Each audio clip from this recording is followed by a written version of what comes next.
Jiran News. Pengamat perang Amerika Serikat mengatakan bahwa pasukan Federasi Rusia belum mengerahkan kekuatan militer penuh mereka ke Ukraina. Ia mengatakan, terus terang, ajaib bahwa mereka telah mengizinkan pasukan udara Ukraina untuk beroperasi selama 8 hari perperangan. Pernyataan ini disampaikan oleh Mason Clark dari Institut Studi Perang di Washington D.C.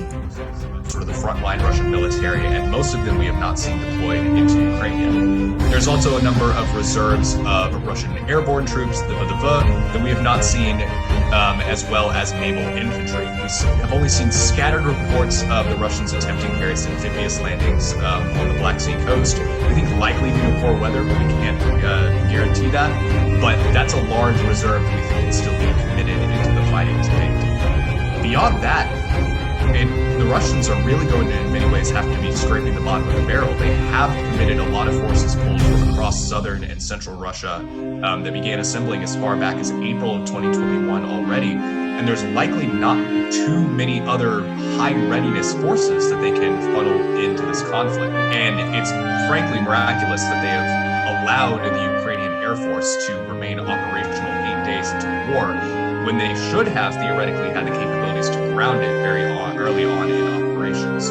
So a lot of those higher end Russian capabilities that we would expect, we haven't actually seen used yet.